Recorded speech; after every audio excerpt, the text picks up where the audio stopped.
Eventos e tendências atuais 2021. A visão geral dos eventos em todo o mundo apresentados na edição de janeiro/fevereiro de 2020 de Beano Today. Onda histórica de protestos ao redor do mundo. Os protestos em massa estão piorando. Mais do que em qualquer época anterior, uma quantidade cada vez maior de pessoas está saindo às ruas. Os jornalistas Max Fischer e Amanda Tobias são nossa nova era de agitação global no boletim de notícias The Interpreter do The New York Times. Não é sua imaginação, e os últimos meses não são uma exceção. Os protestos em massa estão aumentando no mundo. Eles vêm se tornando mais comuns, ano após ano, desde o final da Segunda Guerra Mundial, atingindo agora um nível de frequência sem precedentes. O mundo está mudando de modo a tornar as pessoas mais propensas a buscar mudanças políticas radicais, e sair às ruas. The Global Protest Wave, explained sobre a onda de protestos mundiais, 25 de outubro de 2019, grifo nosso. A revista britânica The Economist também reportou essa tendência. Para quem tenta seguir movimentos de protesto ao redor do mundo, sabe que é difícil acompanhá-los. Grandes manifestações anti-governo, algumas pacíficas e outras não, ocorreram nas últimas semanas em todos os continentes: Argélia, Bolívia, Grã-Bretanha, Catalunha, Chile, Equador, França, Guiné, Haiti, Honduras, Hong Kong, Iraque, Cazaquistão, Líbano e outros países. Em 1º de novembro, o Paquistão entrou nessa crescente lista, com dezenas de milhares de manifestantes caminhando rumo à capital, Islamabad, exigindo que o primeiro-ministro, Imran Khan, renunciasse em 48 horas. Provavelmente, desde a onda de movimentos do poder popular que varreu os países da Ásia e do leste da Europa no fim dos anos 80 e início dos anos 90, o mundo não tinha visto uma furiosa manifestação popular nas ruas. Why are so many countries witnessing mass protests? Por que tantos países estão testemunhando protestos massivos? 4 de novembro de 2019. As pessoas estão protestando por muitas razões, mas uma das principais é a economia. A maioria das pessoas está apenas tentando ganhar a vida. Quando os preços do gás ou dos alimentos sobem significativamente, há um grande impacto na sobrevivência das famílias. Outros fatores econômicos são aumentos de impostos, o aumento do custo de vida ou leis ou normas injustas. Com um aumento chocante do autoritarismo, cada vez mais as pessoas veem suas liberdades sendo atacadas por governos ditatoriais e centralizadores. Mas os indícios revelam que os protestos não estão realmente funcionando. O boletim Interpreter refere-se a uma inversão de tendência, que é uma má notícia para quem confia em protestos para trazer mudanças. Há apenas 20 anos, 70% dos protestos que exigiam mudanças políticas sistêmicas tiveram sucesso, um número que vinha crescendo constantemente desde a década de 1950. Em meados da década de 2000, essa tendência subitamente se reverteu. Em todo o mundo, a taxa de sucesso dos manifestantes caiu para 30%, de acordo com um estudo de Erika Chenoweth, cientista política da Universidade de Harvard, que chamou o declínio de impressionante. Algo realmente mudou, nos disse Chenoweth, que estuda movimentos populares, e Biden. Os autores apresentam 4 razões pelas quais os protestos não são tão bem sucedidos quanto antes. 1. A democracia está em declínio. 2. As mídias sociais tornam os protestos mais propensos a começar, a aumentar de tamanho e a fracassar. 3. A polarização social está aumentando. E 4. Os governantes autoritários estão aprimorando sua arte. A matéria finaliza resumindo: certamente, os movimentos de protesto não conseguem mais uma mudança política rápida e transformadora como antes. Portanto, embora esta possa parecer uma era do poder das pessoas, talvez fosse mais bem descrita como uma era de raiva e frustração. A Bíblia revela o resultado de tudo isso.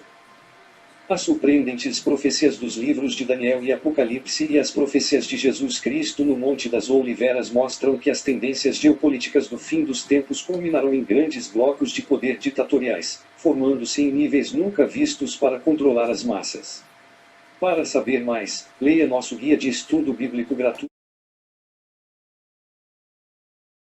A praga dos tiroteios cruéis. O apóstolo Paulo escreveu: sabe, porém, isto, nos últimos dias, sobrevirão tempos difíceis, pois os homens serão egoístas, avarentos, jactanciosos, arrogantes, blasfemadores, desobedientes aos pais, ingratos, irreverentes, desafeiçoados, implacáveis, caluniadores, sem domínio de si, cruéis, inimigos do bem, traidores, atrevidos, infatuados, mais amigos dos prazeres que amigos de Deus, tendo forma de piedade, negando-lhe, entretanto, o poder. 2 Timóteo 3, 1-5, Ara. O termo palavra cruéis talvez seja facilmente ignorada nesta longa lista de atitudes e comportamentos pecaminosos. Essa palavra grega também pode ser traduzida como selvagens, violentos ou obcecados com brutalidade.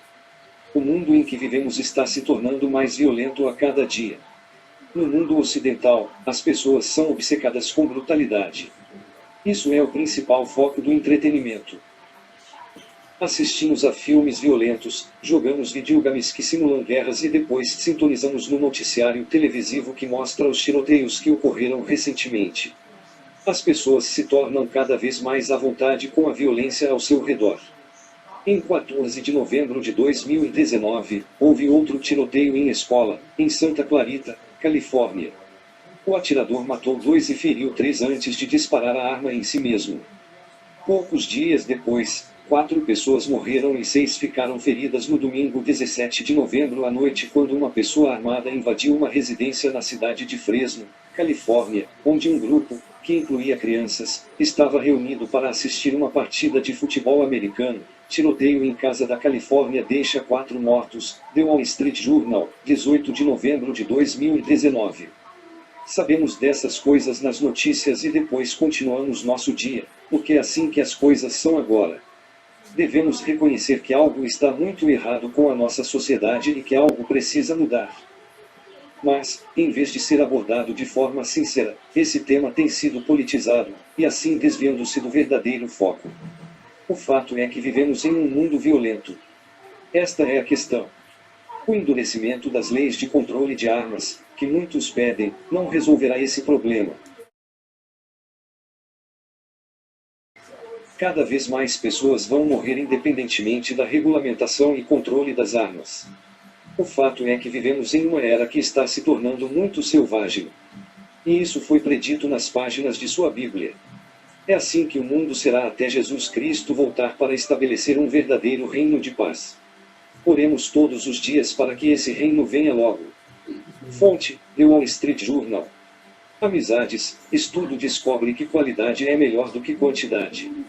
Você está tentando ter o maior número possível de amigos na esperança de estar mais bem conectado ou ter relacionamentos mais significativos.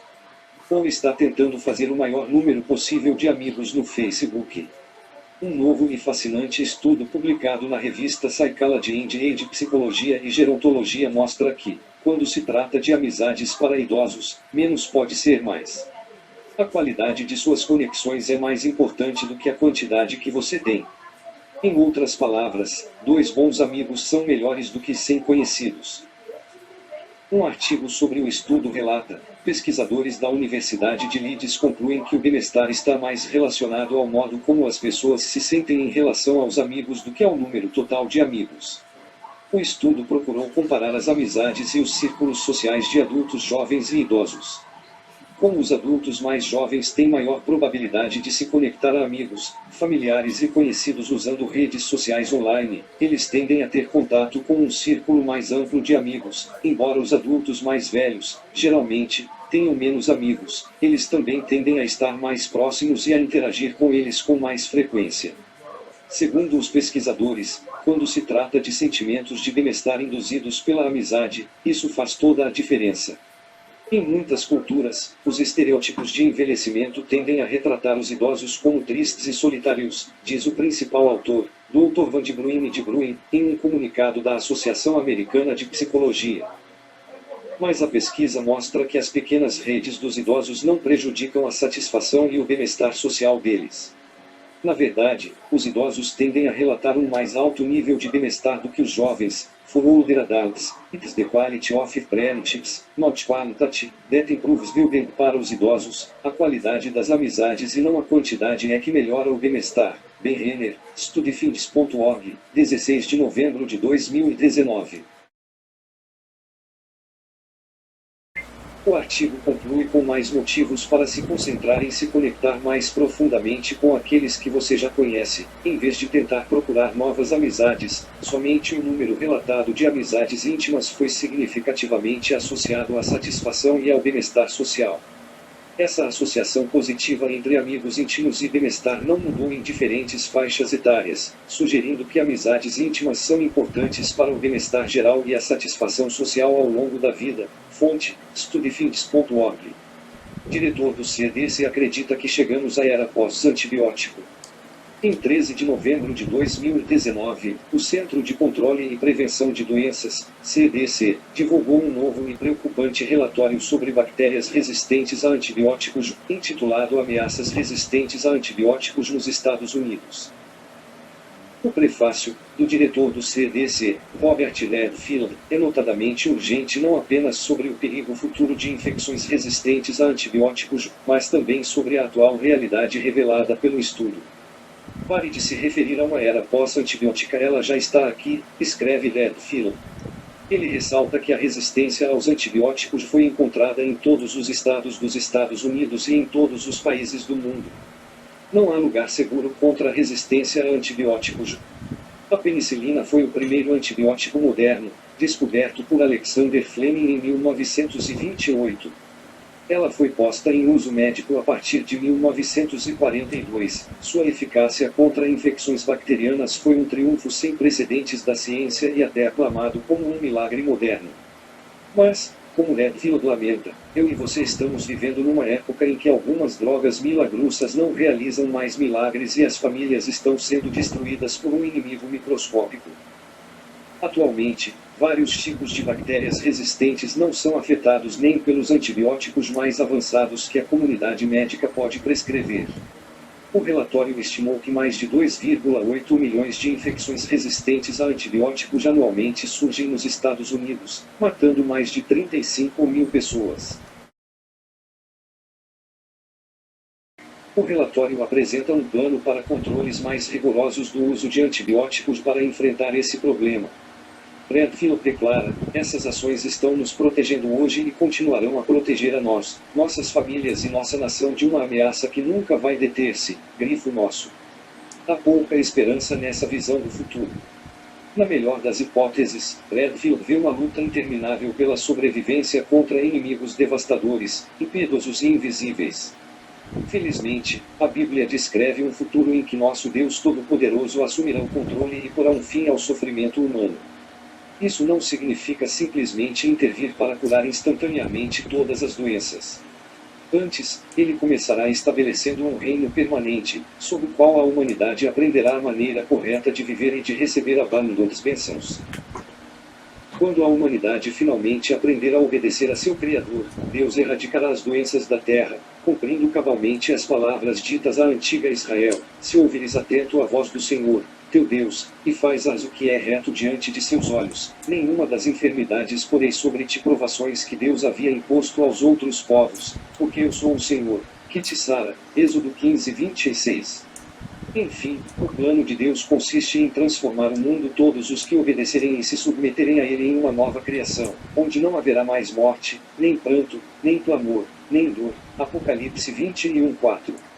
O inimigo microscópico que Redfield se refere à infecção bacteriana resistente a antibióticos é apenas um dos muitos agentes mortais, que Paulo descreveu como o último inimigo que será destruído, 1 Coríntios 15:26. Esse futuro maravilhoso, sem necessidade de antibióticos, será a verdadeira era pós-antibiótico. Fonte: cdc.gov.